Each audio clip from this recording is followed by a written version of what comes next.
Irmãos, boa noite, em nome do Senhor Jesus Cristo.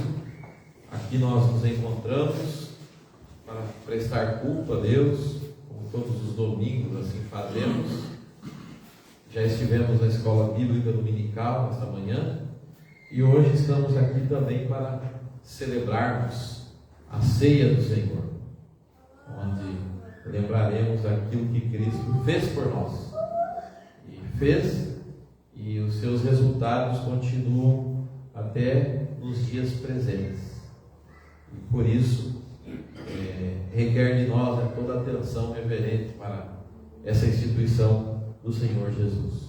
Eu gostaria de convidá-los a abrirem suas Bíblias na carta aos Romanos, capítulo 5. Leremos todos juntos apenas o versículo 8. Romanos 5, 8.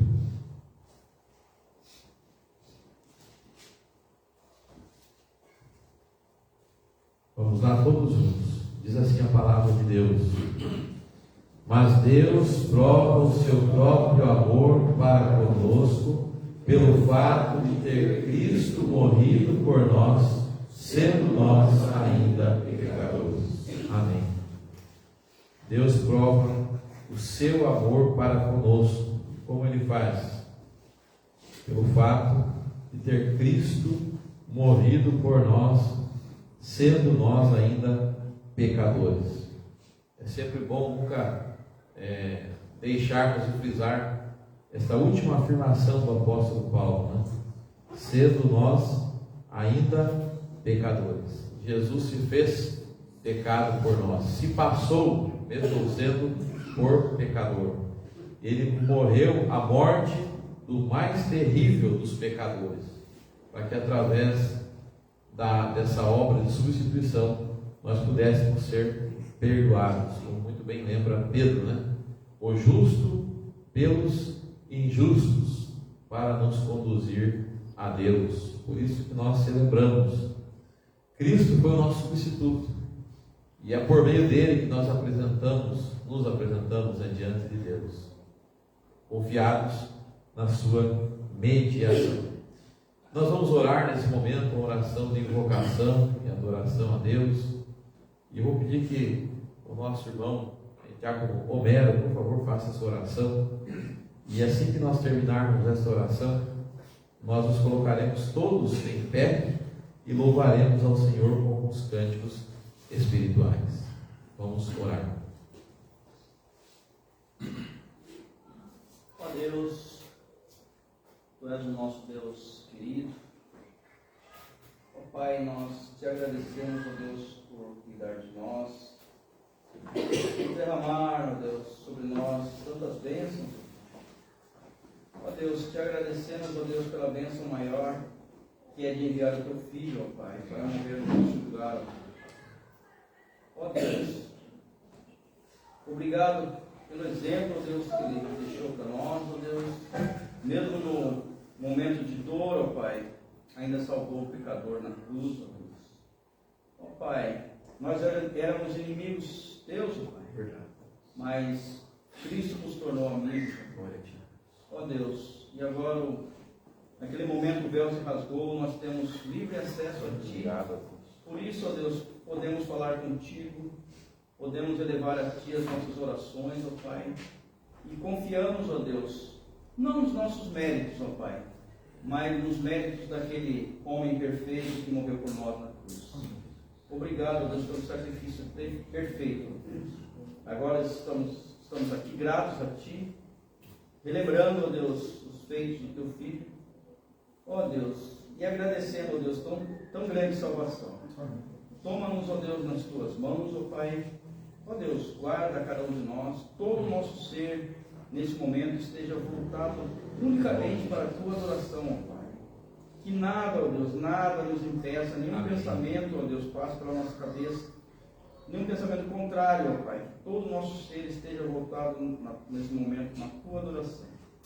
Toma os Teus servos nas Tuas mãos, ó Pai, presbítero Josué, reverendo Flávio, ó Deus, que falarão de Ti.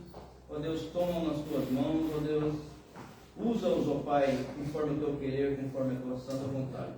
E abençoa tudo que for feito aqui, ó Deus, tudo contribua para a tua glória. É no nome santo de Jesus que agradecemos. Amém. Amém.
teu nome neste lugar. Obrigado, Pai, por cada pessoa que entrou na sua casa nesta noite. Que você esteja abençoando, Pai, a vida de cada um, a família de cada um. Que possamos sair daqui, ó Pai, transformados, ó Pai, pela mensagem que vai ser dita nesta noite, através do pastor, do Josué, ó Pai. Usa também, ó Pai, minha vida em suas mãos, que eu possa também passar a mensagem das crianças, que elas possam sair daqui, ó Pai, e rezar com os seus lábios a mensagem do Senhor. Aceita o nosso louvor, a nossa oração. É isso que pedimos, com o perdão dos nossos pecados, em nome de Jesus. Amém. Amém.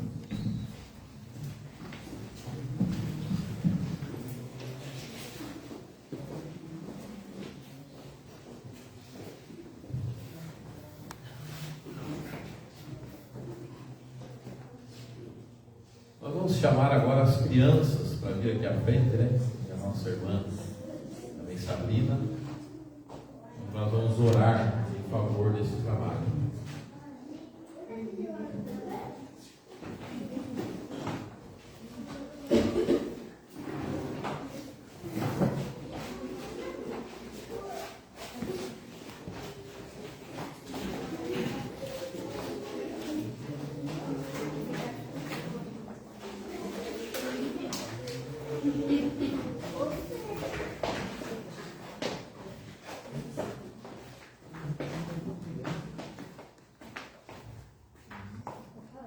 A irmã Natália, por favor, vai fazer essa oração por esse trabalho. Vamos orar. Senhor Deus e Pai, nós te louvamos, Senhor, nós estamos gratos ao Pai, porque nesta noite, Senhor, permitiu que estivesse na tua casa, Senhor. Obrigado, Deus, por tudo que nos dado, Senhor. Obrigado por cada vida que entrou na tua casa nesta noite, Senhor. Nesse momento, ó Pai, te entregamos, ó Pai, as crianças, os adolescentes, ó Pai, na tua presença, para que o Senhor possa estar instruindo, Senhor, a Sabrina, ó Pai, estará, ó Deus, administrando a palavra para eles, ó Pai. Seja abençoando cada um deles, ó Pai, assim abençoa também cada uma das suas famílias, ó Deus. Assim nós te pedimos, te agradecendo em nome de Jesus. Amém. Amém.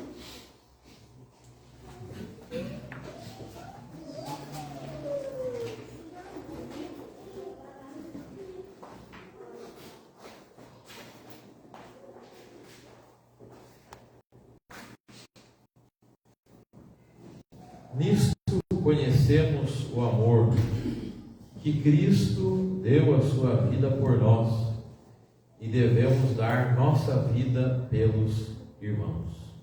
Primeira carta de João, capítulo 3, versículo 16.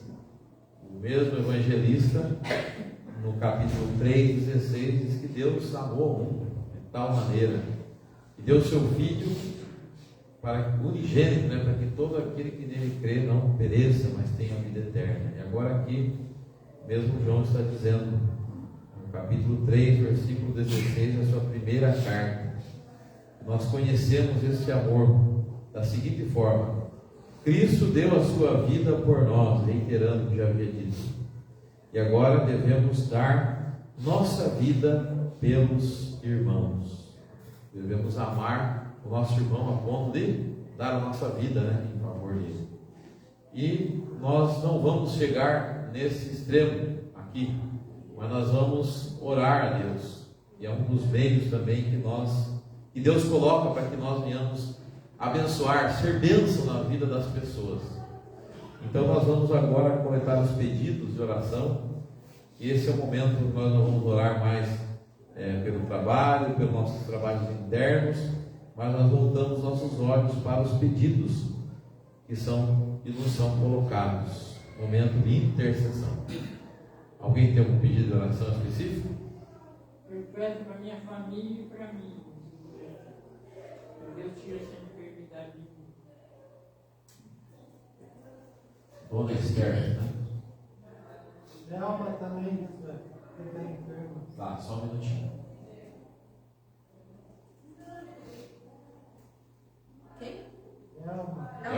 Elma. Mais um pedido? O irmão dele, Daniel, também. Daniel. Saúde?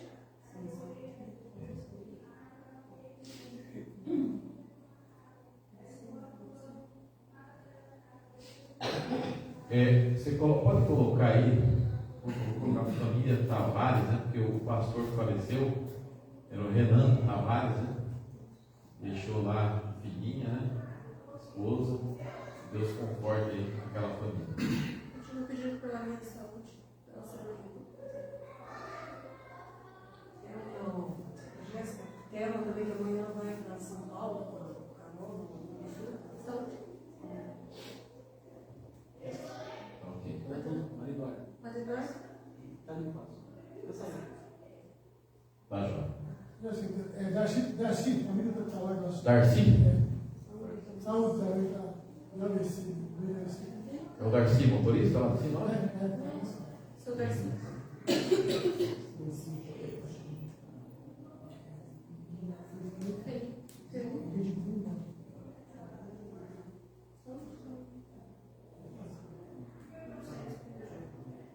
Ore pelo Hilton. Hilton. Restauração espiritual. Tem os pedidos do Face lá, né? Modo geral.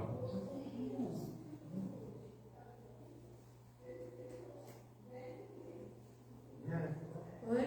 A minha mãe vai passar no médico terça-feira.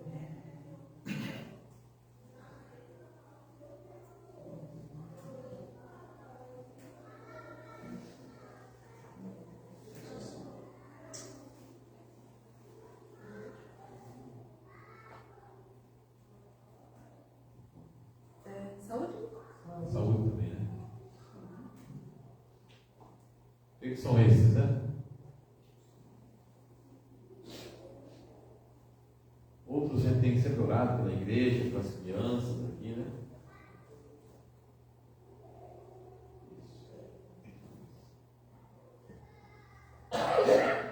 Irmãos, então vamos nos colocar de pé. Vou fazer essa oração, colocando os nomes na presença de Deus. E em seguida nós vamos louvar a Deus pelo 270 que o pastor Flávio vai estar com a palavra. Ok? Pai, nesse momento nós estamos aqui agradecidos a Ti pela Tua graça, pela Tua misericórdia que se renova a cada amanhecer da nossa existência. E é momento de apresentarmos esses pedidos, ó Deus. A Dona Esther, problema de saúde, a Elma, o Daniel, que está numa situação difícil também, a família do pastor que Tu levaste, ó Deus, consola a esposa, filhos, ó Deus. Também, Senhor Deus, nós entregamos nas Tuas mãos a vida da Jéssica, o tratamento de saúde, a Thelma, que irá até São Paulo, também para essa consulta médica, Maria Eduarda, o Darcy, que sofreu esse AVC, a vida do Felipe, cuida da saúde dele, ó Deus, o Hilton, ó Deus, Tu sabes o que está, talvez, impedindo dele viver com a vida mais plena, juntamente contigo, ó Deus. Opera a restauração espiritual do Hilton, ó Deus. Entregamos aqueles pedidos que são colocados nas redes sociais. Olha com misericórdia para cada um. Também, ó Deus, a Dona Calminha, olha para a saúde dela, cuida, ó Deus, em nome de Jesus. Abençoa a nossa igreja, as crianças. Abençoa o conselho da igreja, ó Deus, os diáconos, os presbíteros, o pastor, a família do pastor, todas as famílias dos oficiais, todas as faixas etárias, ó Deus amado. Visita da maneira especial. Ser com a Dona Lipa, Deus, nossa irmã que está lá também cuidando da sua saúde. Olha para ela com misericórdia. Nós entregamos todos esses pedidos na Tua presença, crendo que Tu és poderoso para fazer infinitamente mais do que tudo quanto temos pedido ou pensado, segundo o poder que opera em nós. Em nome do Senhor Jesus, nós te agradecemos. Amém. Vamos permanecer em pé e louvar a Deus.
tudo por ti, que fazes tudo por mim.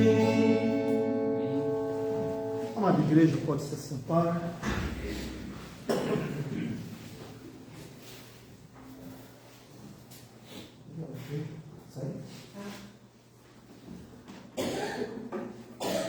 Boa noite, irmãos. Que a graça, a paz, o calor do Espírito Santo de Deus seja conosco nessa noite. Um pouco fria, mas eu tenho certeza que o Senhor aquecerá mais uma vez o nosso coração com a sua palavra. Amém? Quero desde já agradecer aos irmãos. Na sexta não pude vir, não estava bem de saúde. Na quinta-feira, repentinamente, à tarde, comecei a passar mal, comecei a ter febre, calafrio, e isso percorreu até no sábado, ali pela manhã. Deu uma melhoradinha, já pegamos o carro, já saímos para fazer o que tinha que fazer. Encontrei a Dilson por lá pelo centro também, estava numa visita já aquela hora ali, e a vida não para. Mas quero agradecer aí a oração, e o carinho dos irmãos, também desde já, louvar a Deus pela vida daqueles que nos assistem pelas redes sociais, pela internet. Tenho certeza que a palavra do Senhor tem alcançado corações, a palavra do Senhor tem alcançado vidas, tem alcançado a nossa vida e tem alcançado, por meio da nossa vida, a vida de outras pessoas. E assim a igreja prossegue cumprindo a sua missão. Abra sua Bíblia lá no livro de Atos, capítulo 4. Atos, capítulo 4, a partir do verso de número 23.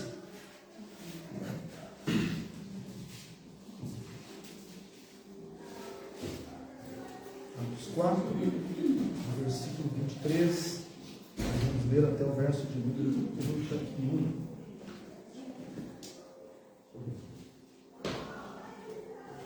Eu vou ler, peço para que os irmãos acompanhem a leitura da palavra do Senhor. Atos 4, do verso 23 ao verso de número 31. Uma vez soltos, procuraram os irmãos e lhes contaram quantas coisas lhe haviam dito os principais sacerdotes e os anciãos. Ouvindo isso, unânimes, levantaram a voz a Deus e disseram: Tu, soberano Senhor, que fizeste o céu, a terra, o mar e tudo o que neles há, que disseste por intermédio do Espírito Santo, com boca de Davi, nosso pai e teu servo, porque se enfureceram os gentios e os povos imaginaram coisas vãs. Levantaram-se os reis da terra e as autoridades ajuntaram-se a uma contra o Senhor e contra o seu ungido, porque verdadeiramente se ajuntaram nesta cidade contra o teu santo servo Jesus, ao qual ungiste Herodes e Pôncio Pilatos, com gentios e gente de Israel, para fazerem tudo o que a tua mão e o teu propósito predeterminaram. Agora, Senhor, olha para as tuas ameaças e concede aos teus servos que anunciem com toda a intrepidez a tua palavra, enquanto estendes a mão para fazer curas, sinais e prodígios, por intermédio do nome do teu santo servo, Jesus. Tendo eles orado, tremeu o lugar onde estavam reunidos.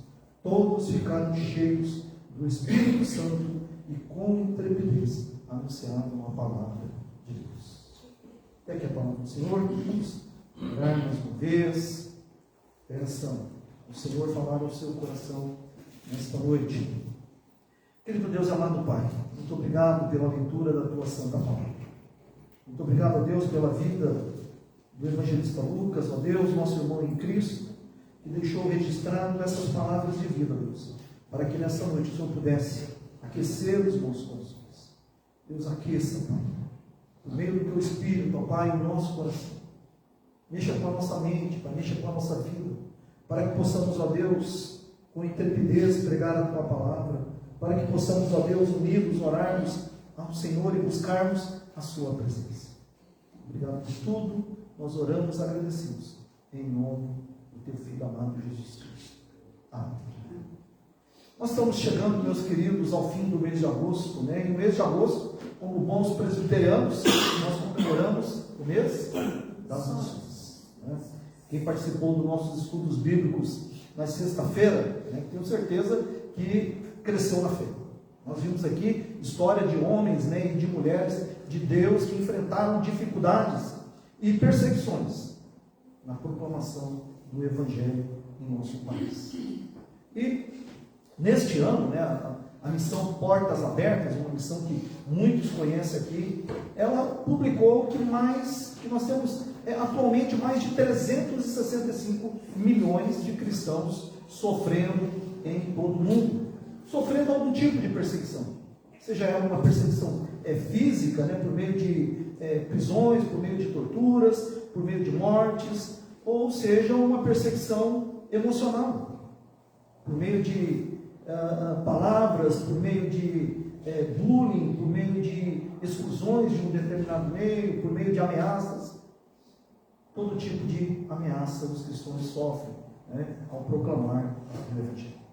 A minha intenção, meus queridos, nesta noite não é desencorajá-los, né, ao ardor missionário. Minha função não é desencorajá-los de seguir a Cristo também com essas notícias, e muito pouco, né, e nem tão pouco, aliás, fazer com que vocês desistam da missão que Deus deu a cada um de vocês. Muito pelo contrário.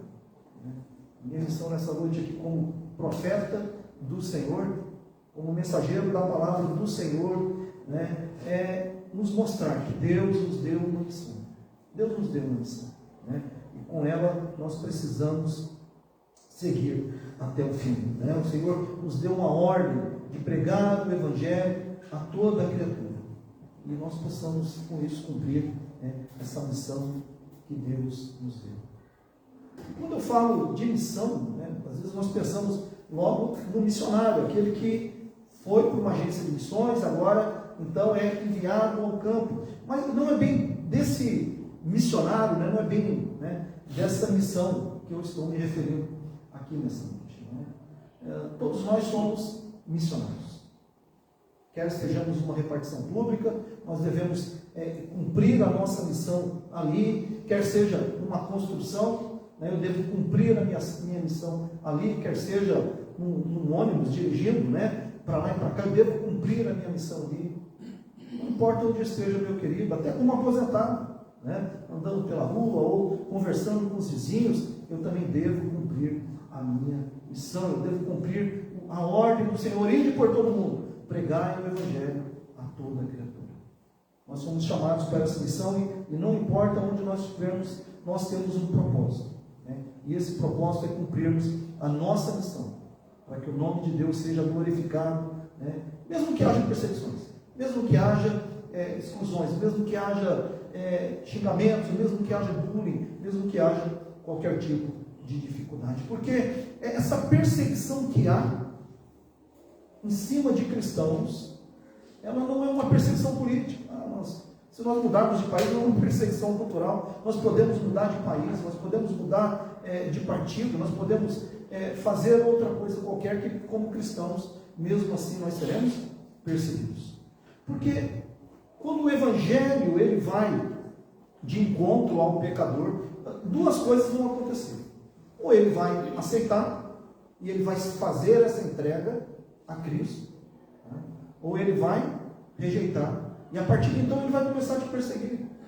A partir de então ele vai começar a perseguir outros cristãos, ele vai começar a odiar o Evangelho, ele vai odiar a palavra, vai começar a confrontar não só os cristãos, mas também toda a palavra que é colocada.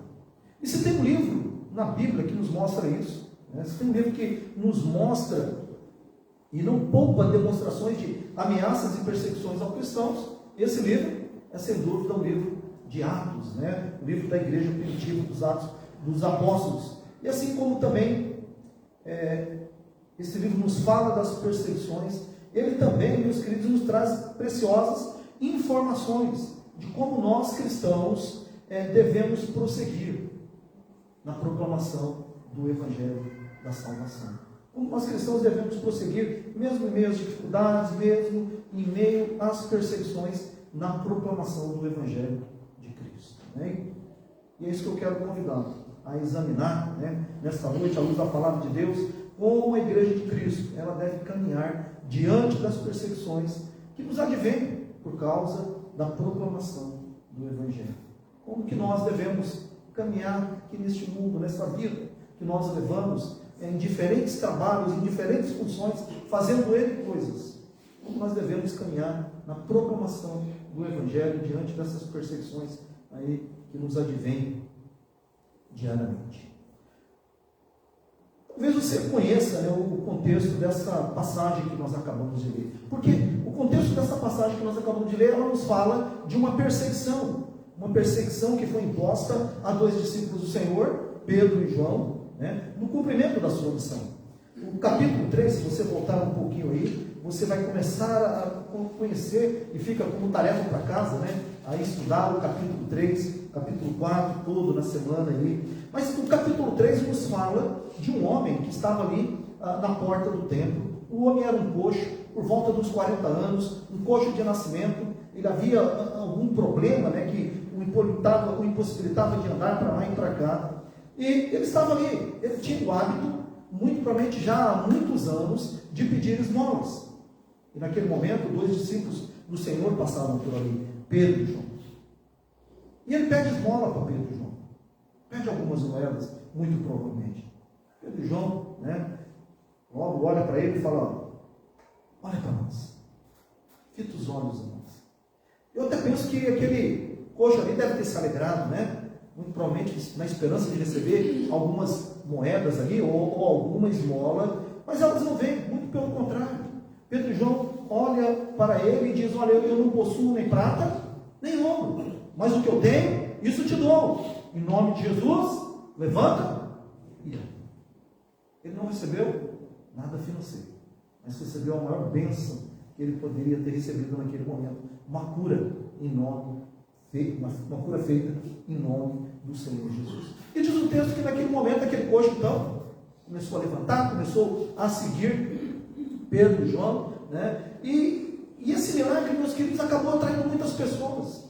Muitas pessoas começaram a olhar para Pedro e João e começaram a seguir, e Pedro e João então aproveitam aquele momento para proclamar o Evangelho, para falar de Jesus, para falar de cura, de libertação, de salvação.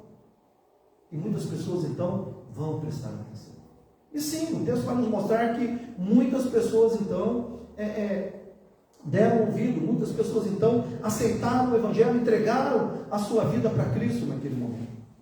O texto vai dizer que por volta, né, de umas 5.000 pessoas fizeram essa entrega. E a igreja passou a crescer cada vez mais. Mas outras pessoas que estavam ali também, né, diferentemente dos demais, rejeitaram a palavra. E a partir daquele momento, então, se atiraram, se lançaram em cima de Pedro e João e os fizeram falsas ameaças, os acusaram de coisas que eles não haviam feito e acabaram levando eles presos.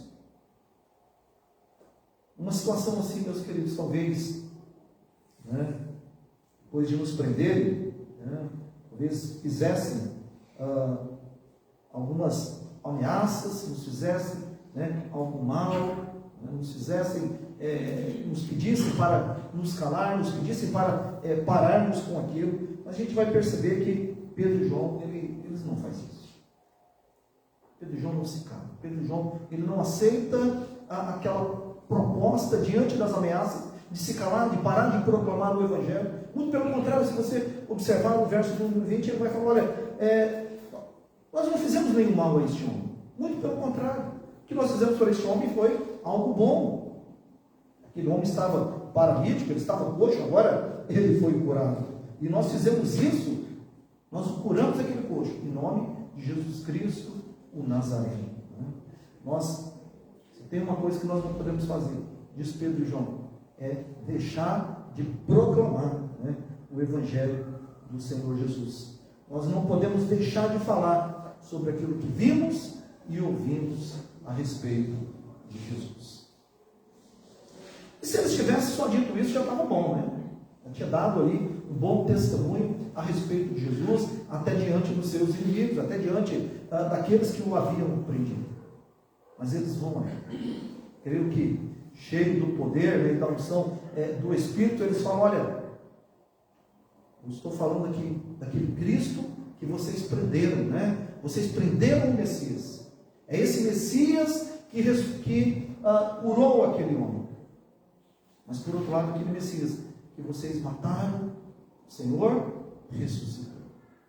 Não é sem razão, né? Que se Cristo não tivesse ressuscitado, vã seria a nossa fé, inútil a nossa pregação.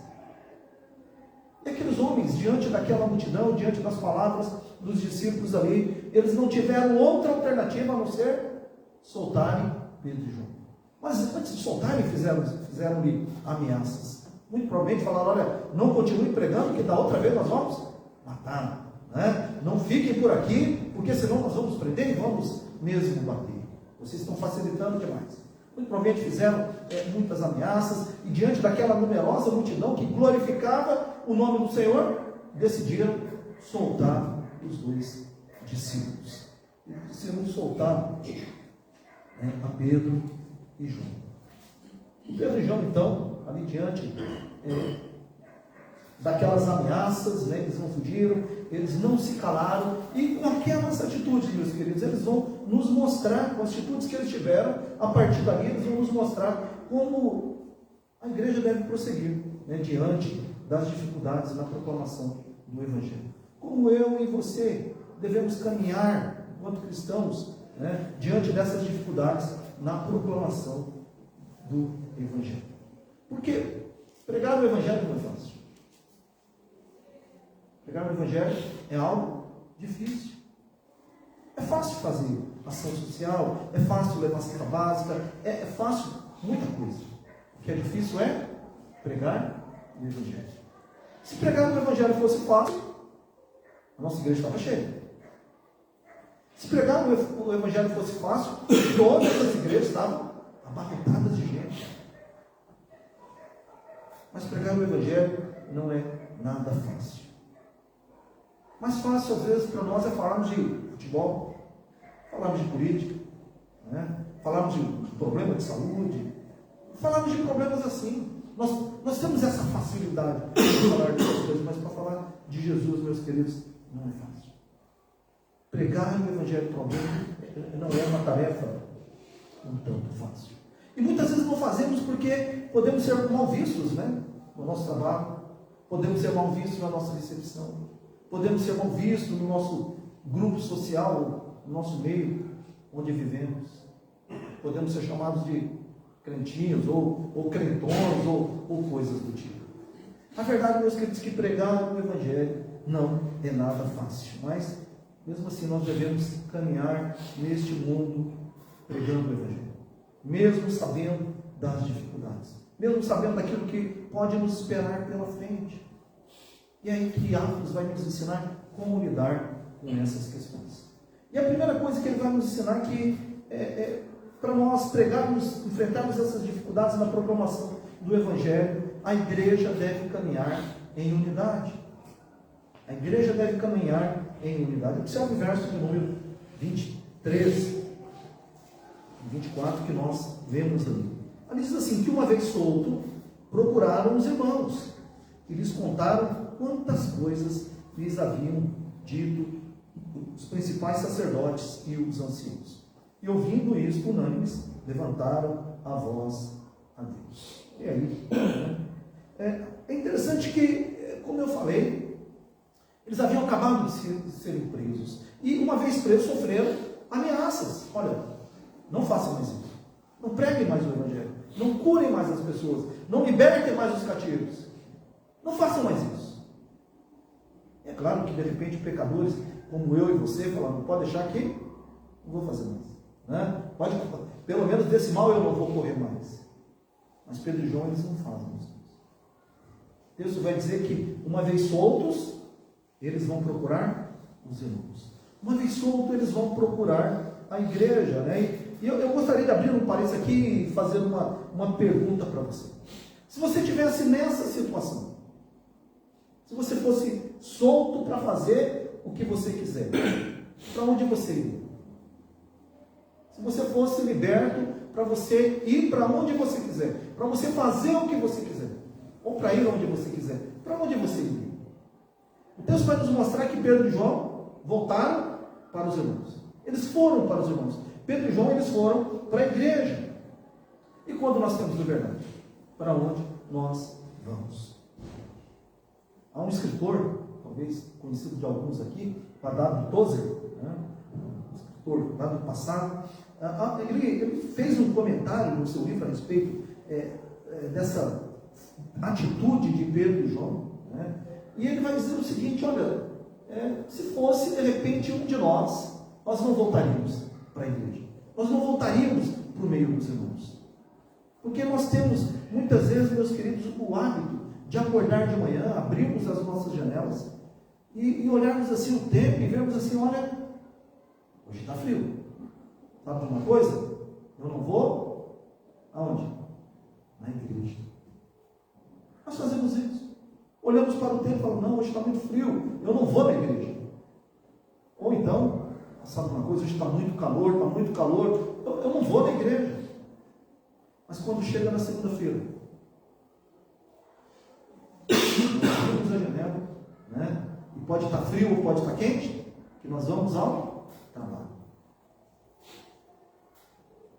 Para onde nós iríamos se nós tivéssemos a liberdade de irmos para onde nós quisermos, né? Fecha aspas. Muitas vezes, meus queridos, nós visitamos idosos aí, já pessoas com seus 90 e tantos anos, 80 e tantos anos, impossibilitadas de andar, possibilitadas de ir à igreja, talvez porque de a pé, ou às vezes por algum problema de mobilidade. Tem uma moça, uma jovem até, que está indo na igreja, né, talvez conhecida de alguns, Maria Rosa, né? E ela, esses dias eu levando ela para casa, nossa, precisa ver como que ela anda. Ela tem toda uma dificuldade de andar. Você vê onde que a irmã dela mora, e onde ela mora, lá perto da caixa d'água, subiu umas escadarias. E tantos idosos, meus irmãos, como essa moça, ela fala assim: pastor, a coisa que eu mais gosto de ir o lugar que eu mais gosto de ir é a igreja. O lugar que eu gosto mais de frequentar é a igreja. Eu gosto de estar na presença de Deus. Pessoas muitas vezes, meus queridos, com dificuldade de mobilidade, vão à igreja muito mais do que aqueles que têm carros, do que aqueles que têm motos, né, do que aqueles que têm saúde para ir. Onde nós iríamos se nós tivéssemos essa liberdade, né, de irmos aonde quisermos? Deus vai nos mostrar que eles procuraram, meus irmãos. Eles procuraram, meus queridos, porque eles entendiam a importância de estarem juntos. Eles entendiam a importância de estarem unidos. Eles entenderam a importância dessa união, de se unir para compartilhar, de se unir para orar, de se unir para falar dos problemas, mas também falar das alegrias. Se uniram para falar que, em nome de Jesus, um coxo havia recebido a cura.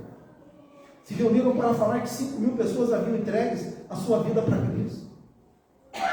Mas também se reuniram para falar que haviam sido acusados falsamente, que haviam sido presos, foram ameaçados. Por isso eles procuraram os irmãos. Eles sabiam que e sentiam essa necessidade de compartilhar isso aí. Porque, meus queridos, a unidade é algo que o Senhor requer de nós. O Senhor requer de nós a união. Nós sozinhos não fazemos nada, né, Marcos? Nós precisamos estar juntos, desenvolvendo a obra do Senhor. O Senhor requer de nós a unidade. E se você observar, né, a maioria dos 28 capítulos aí do livro de Atos, é perseguição em cima de perseguição, é dificuldade em cima de dificuldade. Mas também nós percebemos que a igreja de Atos, ela caminhava unida, na comunhão, no partir do pão, nas orações, no temor a Deus. Era uma igreja que caminhava na unidade. E na unidade, cada alma via temor diante de Deus. A igreja, meus queridos, ela precisa andar unida. Deus não constituiu a sua igreja para que nós ficássemos cada um no seu canto. Deus não constituiu a sua igreja para que nós caminhássemos sozinhos na missão que é dele. Existe um cântico, né, lá no passado, que falava assim: tu no teu cantinho e eu no meu. E muitas vezes as pessoas levam isso literalmente em todas as áreas da vida. Tu no teu cantinho e eu no meu, talvez para orar. Em determinadas situações, entra no teu quarto, fecha a tua porta e teu pai que vem em secreto te recompensar. Nós devemos viver a vida de unidade. E para orar, sim, nós devemos nos unir, nós devemos compartilhar. É na casa do Senhor que nós ficamos sabendo quem está precisando de oração. É na casa do Senhor que nós podemos nos abrir uns com os outros, falar dos nossos problemas uns com os outros. Nós precisamos, enquanto cristãos, ter essa liberdade de comunhão, ter essa liberdade de compartilhamento. Nós fomos constituídos como igreja do Senhor para sermos bênção um na vida, para sermos úteis um na vida.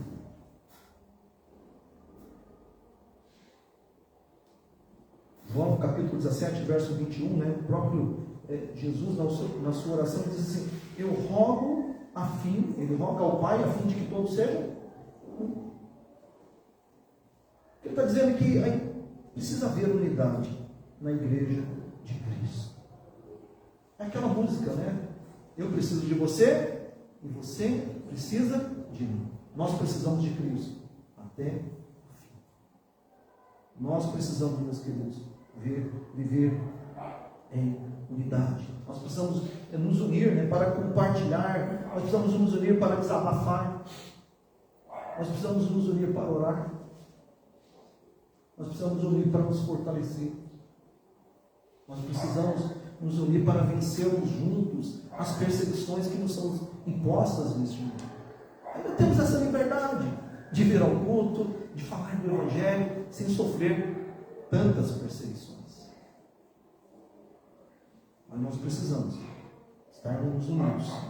Existe uma frase que eu gosto muito, e muitas vezes eu olho para essa igreja e eu lembro: juntos somos mais fortes. Juntos somos mais fortes.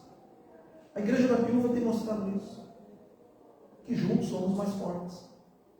Juntos conseguimos reformar isso aqui, juntos conseguimos melhorar isso aqui, mas juntos também nós conseguimos pregar o Evangelho.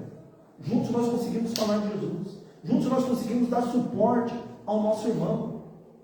Juntos nós podemos alimentar, juntos nós podemos desabafar, juntos nós podemos viver neste mundo na proclamação do Evangelho. Mas uma outra atitude também que o texto nos mostra é que a igreja deve caminhar na direção do Deus soberano. A igreja de Cristo, ela deve caminhar na direção do Deus soberano. Está lá no verso de número 24. Eles se reúnem ali, há uma unidade, eles estão, e unânimes, eles levantam a voz a Deus e começam a orar. E eles dizem: Tu, soberano Senhor. A primeira coisa que aquela igreja reconhece ali é a soberania de Deus. Aquela igreja reconhece, meus queridos, que ninguém está ali por acaso. Todo mundo tem uma missão a cumprir. Todo mundo que está ali foi chamado por Deus para estar ali. Todo mundo que está ali tem um propósito no seu trabalho. Todo mundo que está ali tem um propósito no seu lar. Tem um propósito naquilo que faz. Eles entendem isso, que nada acontece por acaso. Se Deus me trouxe aqui é porque Ele tem algo para mim. Ele tem uma palavra no meu coração. Se Deus me colocou lá no meu trabalho, numa repartição pública, Deus tem um propósito comigo ali. E eu preciso cumprir a minha missão ali, enquanto cristão. Se Deus me coloca na construção, é lá que eu tenho que cumprir a minha missão. Se Deus me coloca no comércio, é lá que eu tenho que cumprir a minha missão. Se eu sou um médico, se eu sou um advogado, se eu sou um enfermeiro, se eu sou um agente de saúde, eu tenho que cumprir a minha missão. Deus nos coloca, meus queridos, aonde Ele quer, para nós proclamarmos a Sua palavra, para nós pregarmos o Evangelho, para nós cumprirmos a nossa missão de ir por todo mundo e pregar o Evangelho a toda a criatura. Porque Deus é soberano. Ele não faz nada sem propósito.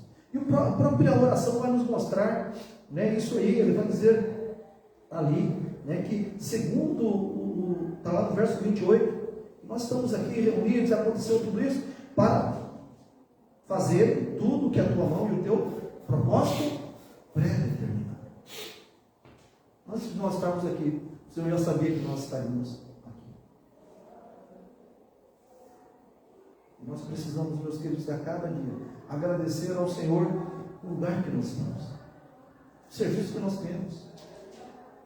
Nós precisamos entender que nós não estamos num local, né, sem propósito ou sem razão. Se nós estamos ali, seja ganhando pouco, seja ganhando muito, desenvolvendo atividade A ou atividade B, é porque Deus tem um propósito para conosco, ali, naquele lugar. Né? E se nós cremos isso, nós nunca seremos pegos de surpresa. Nós podemos proclamar o Evangelho ali, né? As pessoas podem até, uma ou outra, se levantar contra nós, mas nós não somos pegos de surpresa. Nós sabemos que tudo isso está dentro do propósito daquele que falou: olha, vocês serão perseguidos, vocês serão acumulados por amor a mim. Por isso nós temos que pregar o Evangelho destemidamente. Né? É interessante quando nós olhamos para a passagem, né, nos capítulos anteriores, aí, no contexto, quando Pedro e João eles estão diante ali dos seus inimigos, diante daquela turba que o prendeu e o ameaçou, e mesmo depois de soltos, a impressão que dá é que eles não têm medo, mas não é isso, eles estão com medo, sim. Acho que todo mundo tem medo, né? Estar diante do Senhor. A gente vai ver também na passagem que eles perdem o quê? Coragem, eles perdem intrepidez, né? Porque nós precisamos disso, nós precisamos de coragem, nós precisamos de intrepidez para pregarmos a palavra, e eles vão nos mostrar isso. Eles também vão nos mostrar. Nós precisamos, para caminharmos na pregação do Evangelho, nós precisamos, meus queridos, viver em unidade. Para nós pregarmos o Evangelho diante das perseguições, diante das dificuldades, nós devemos caminhar na direção do Deus soberano. Entender que tudo está debaixo de um propósito. Tudo tem uma razão de ser. A razão pela qual Deus me chamou, a razão pela qual Deus te chamou e a razão pela qual Deus colocou você onde você está hoje, e até nessa noite tem um propósito. Esse propósito é o cumprimento da missão que Deus deu a cada um de nós. Esse propósito é o cumprimento do chamado que Ele tem para a minha e para a sua vida, para que o Evangelho seja pregado, para que o nome dEle seja glorificado. Né? E quando eu sei e entendo que Deus é soberano, que nada acontece por acaso, eu posso até ficar com medo, mas isso também me motiva. O saber que eu estou dentro do propósito de Deus me traz motivação. Pode me trazer medo, pode me trazer desesperança, mas por outro lado me dá motivação, porque Deus está cuidando de mim, Deus está comigo, Ele está nas palavras que eu falo, Deus está na leitura que eu faço, na oração que eu dirijo. Eu não sou pego de surpresa, muito pelo contrário, saber que existe um Deus soberano, né, que está cuidando de todos nós no cumprimento da nossa missão. Isso deve nos encorajar a cada dia a pregarmos o Evangelho de Cristo. E uma última coisa é que a igreja não pode perder o foco da missão. A proclamação do Evangelho, mesmo diante das dificuldades, a igreja não pode perder o foco da missão. Verso 29 diz ali: agora, Senhor, olha para as suas ameaças e concede aos seus servos que anunciem com toda a intrepidez a palavra, enquanto estendes a mão para fazer curas, sinais e prodígios, por intermédio do nome do teu santo servo Jesus. Tendo eles orado, tremeu o lugar onde estavam reunidos, todos ficaram cheios do Espírito Santo, e com intrepidez anunciavam a palavra de Deus. É interessante, meus queridos, que mesmo depois de eles terem exposto aquilo que aconteceu, mesmo depois de terem exposto as dificuldades as ameaças pelas quais eles passaram na proclamação do Evangelho. Você não vê ninguém aqui murmurando. Você não vê nenhuma oração do tipo, né? Manda fogo, Senhor, né? Já que nos perseguiram, já que nos ameaçaram, já que nos prenderam, olha, destrói os nossos inimigos. Nós não vemos isso. E muito menos também nós vemos uma oração do tipo: Senhor, não deixa eu passar mais por isso, né? Me livra do mal, me livra do sofrimento, não permita que eu caia nessas ciladas. Nós não vemos isso aqui no texto. Muito pelo contrário, nós vemos eles orando ao Senhor pedindo intrepidez. Olha para as suas ameaças e concede aos seus servos que anunciem com toda intrepidez. A palavra intrepidez, né, é coragem. Ela já tem esse sentido aí no português, né? Está falando assim: nos dê coragem.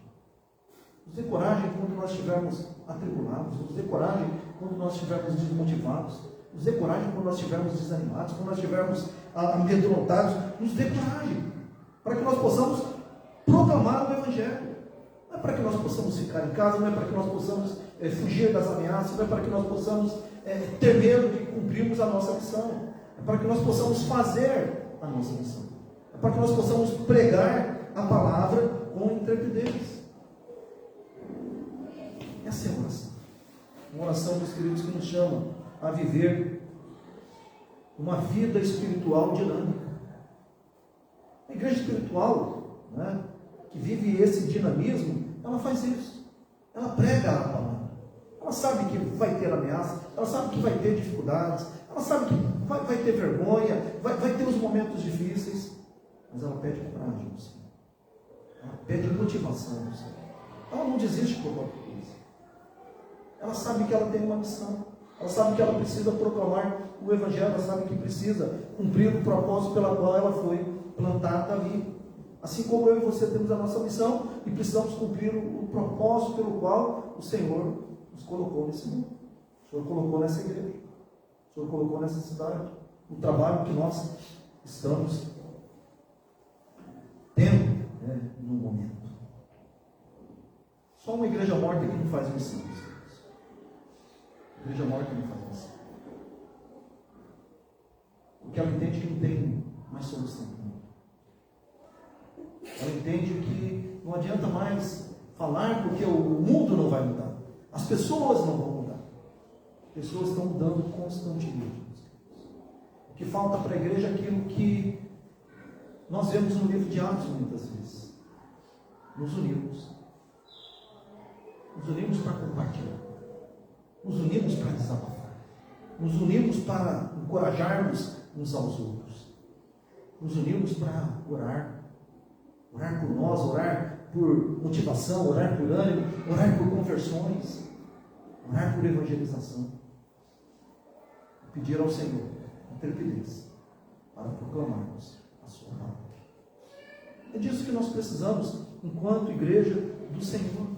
Eu tenho certeza que a igreja da Piúva não está morta, espiritualmente. Nós somos vivos, porque nós somos comprados, né, pelo Senhor de Cristo. E assim nós devemos caminhar de forma dinâmica, assim nós devemos caminhar de forma a anunciar e a cumprirmos, né, o chamado do Senhor para a nossa vida. Pode haver dificuldades, pode haver perseguições, pode haver terrores, sim. Mas também vai haver resultado. Vai haver resultado.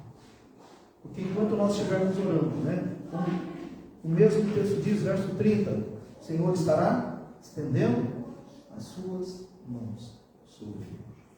E haverá curas, haverá sinais, haverá prodígios. Não porque nós somos a igreja da Piúva, mas por intermédio do santo nome de Jesus. Por intermédio do santo nome de Jesus. Tendo eles orado no primeiro lugar, onde estavam reunidos, todos ficaram cheios do Espírito Santo, com intrepidez. Pregavam a palavra. Nós precisamos, meus queridos, da unção do Espírito Santo sobre a nossa vida, sobre a vida da igreja, para que nós possamos cumprir o ídolo do Senhor. Sem isso não faremos. E só conseguiremos a unção se nos jogarmos mesmo no chão e orarmos ao Senhor. Se nos ajoelharmos diante do Senhor e falarmos: Senhor, eu preciso do teu Santo Espírito. Eu preciso do poder do teu nome. Eu preciso de intrepidez, eu preciso de coragem para anunciar a palavra dentro do meu lar, para minha família, no meu serviço, na rua, aonde eu estiver. Eu preciso de coragem para anunciar uma palavra. Que nós, meus queridos, nós possamos fazer isso. Se nós fizermos isso, tenha certeza, nós seremos uma igreja que o Senhor acrescentará dia após dia os salvos. O Senhor acrescentará dia após dia pessoas que precisam ouvir o Evangelho, pessoas que precisam ser restauradas, como esse Hilton que eu acabei de citar. Semana chegou o Senhor lá, 20 dias fora de casa, uma pessoa muito bem sucedida.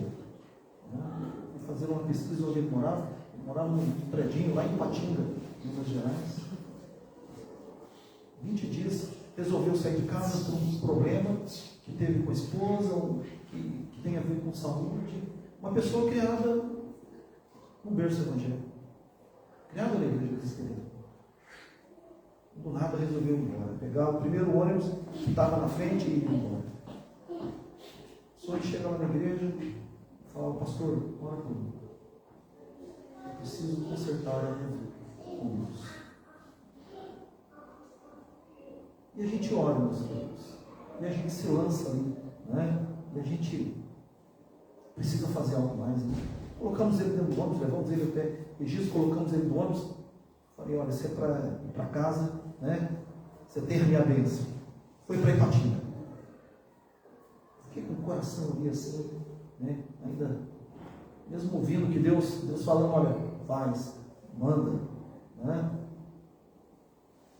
Aí eu havia passado o telefone da esposa, eu tinha mandado uma mensagem, ela não tinha respondido. Na hora nós ligamos, né?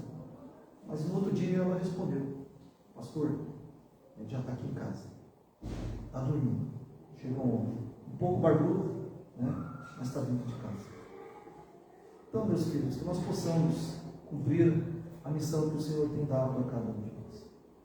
Agora só vamos cumprir se nos lançarmos mesmo aos pés do Senhor, unidos em oração, buscando na minha e na sua vida o propósito que Deus tem para nós. Deus não nos colocou neste mundo apenas para falarmos de política, para falarmos de futebol, né? Para falarmos da vida, às vezes alheia, mas para falarmos de um homem, Jesus Cristo, que veio ao mundo e pode transformar a vida das pessoas. E aí sim haverá cura, haverá prodígios, haverá sinais. E que o Santo Espírito de Deus que seja derramado sobre todos nós. Que o Espírito Santo nos dê essa unção da proclamação do Evangelho de Cristo, por onde quer que nós estejamos. Amém? Que Deus nos abençoe. Vamos orar mais uma vez e nós passaremos então a ceia do Senhor. Querido Deus, amado Pai, muito obrigado pela Tua palavra ao nosso coração nesta noite. Muito obrigado, ó Pai, porque o Senhor nos traz nesta noite aqui, e não estamos aqui por acaso, já vimos na Tua palavra. Senhor, na Tua onisciência, Pai, saberíamos que estaríamos aqui. Assim como na Tua onisciência, Pai, o Senhor já sabia que era a palavra para o nosso coração nesta noite. Nos motive, nos dê ânimo, nos dê intrepidez, para que possamos anunciar, ó Pai, o Teu santo, enquanto vivos estivermos aqui neste mundo. Nos dê, ó Deus, intrepidez, ó Pai, para que possamos proclamar o Evangelho, para sermos sal e luz, por onde quer que estivermos. Obrigado, Deus, pela Tua palavra, por este momento de comunhão que nós teremos agora, neste momento. Em nome do Teu Filho amado Jesus Cristo, que nós oramos agradecidos. Amém. Amém. Quando nós falamos de unidade, de comunhão,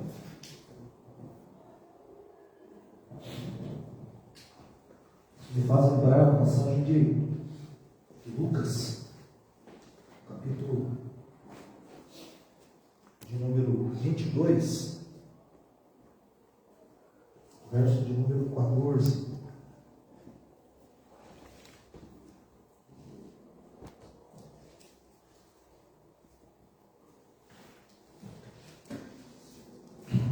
Ela diz assim: chegada a hora, pôs-se Jesus à mesa, e com ele os apóstolos, e disse-lhes: tenho desejado ansiosamente comer convosco esta Páscoa.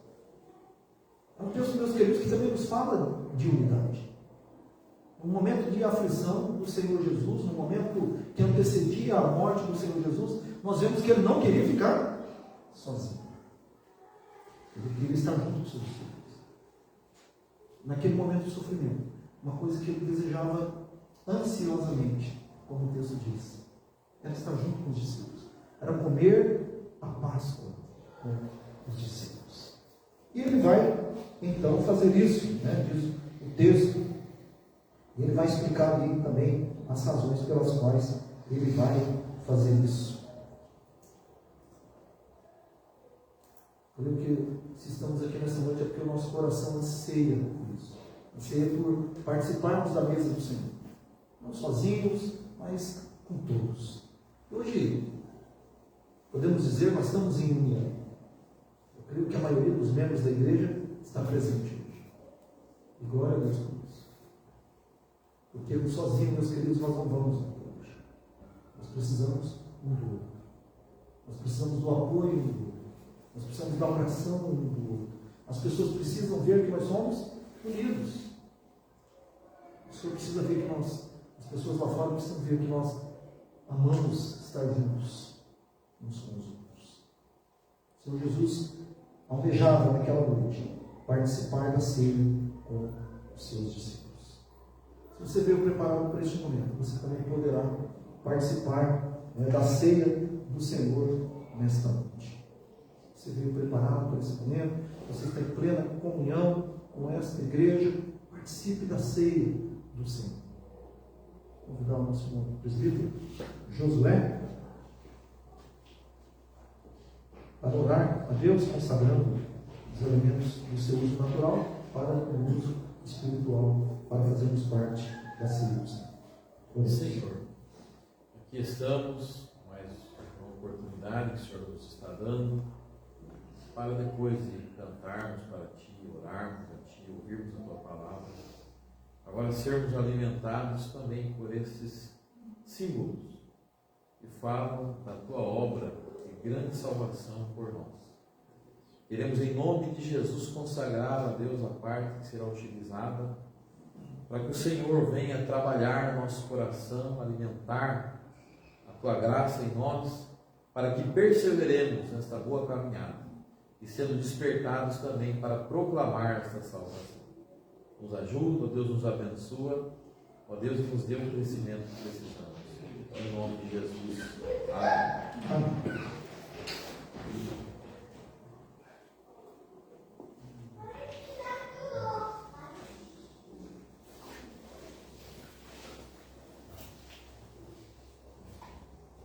Então, os irmãos peguem, segurem e iniciaremos juntos.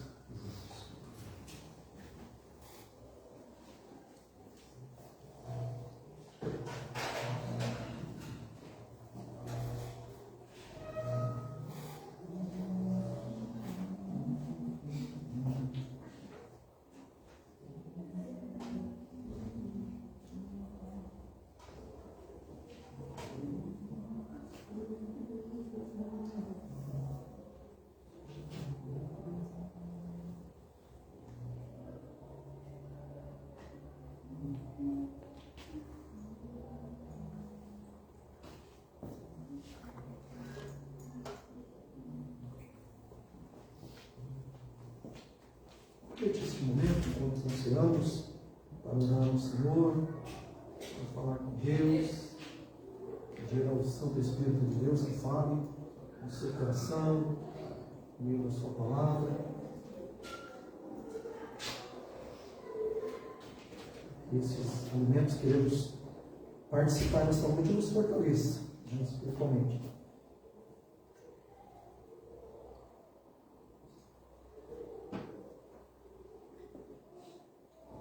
O Senhor Jesus ansiava tomar a ceia com os seus discípulos. Né? Ele diz isso porque ele diz ali, olha, nunca mais eu comerei até que se cumpra, né, no reino de Deus. Então nós temos nessa noite a lembrança do nosso Salvador que morreu na cruz por nós. No texto da palavra sagrada, o texto sagrado, ele nos diz que ele foi nos preparar lugar. Para onde ele estiver, nós estejamos também um dia com ele. Hoje nós estaremos juntos ceando aqui, mas um dia, com certeza, estaremos juntos também, ceando na glória com o Pai. E diz o texto que o Senhor Jesus toma um pão, ele dá graças, ele parte e diz: isto é o meu corpo oferecido por vós, fazer isto em memória de mim. Comei dele, todos.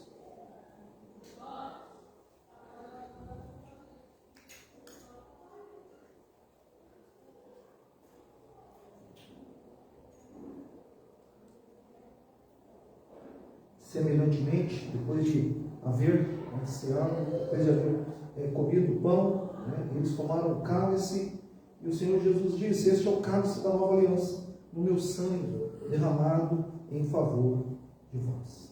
Bebei, Deus.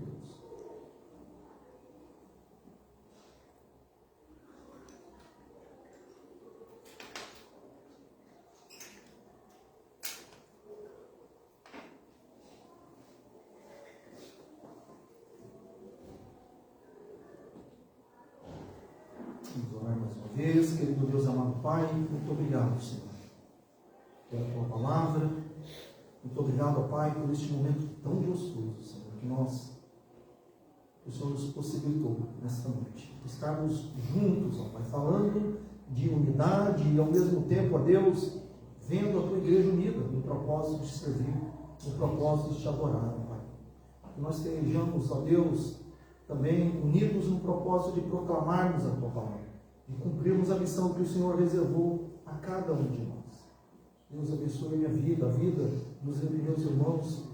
Nos fortaleça, ó Pai, para que possamos nos encorajarmos, para que não possamos, ó Deus, temer o inimigo, para que não possamos temer a perseguição, a morte, mas que possamos, ó Deus, avançar na proclamação do Evangelho, ó Pai. Ó Deus, para que essa igreja, Deus, ela fique pequena diante de tantas conversões, para que, ó Deus, nós possamos abrir horários de culto, ó Deus. Esse é o desejo, Pai, do nosso coração. Que o Senhor use poderosamente cada um de nós, ó Pai. Que o Teu Espírito Santo dê a cada um, ó Pai, intrepidez na proclamação da Tua palavra. Que não possamos, ó Deus, nos acovardar diante da missão que o Senhor nos deixou. Oh, Pai, nos ensina a Te buscar, nos ensina, Senhor, a cumprirmos o Teu propósito. Em nome do Teu Filho amado, Jesus Cristo. Vamos receber a bênção do Senhor. E agora, meus irmãos, que a graça maravilhosa do nosso Senhor e Salvador Jesus Cristo, e que o insondável amor de Deus, o nosso eterno Pai, que a comunhão, que a consolação bendita do Santo Espírito de Deus seja sobre todos nós, seja sobre todo o povo de Deus, espalhado pela face da terra, hoje e pelos séculos dos séculos. Amém. Amém, irmãos, que Deus os abençoe. Está assim encerrado o nosso culto nesta noite.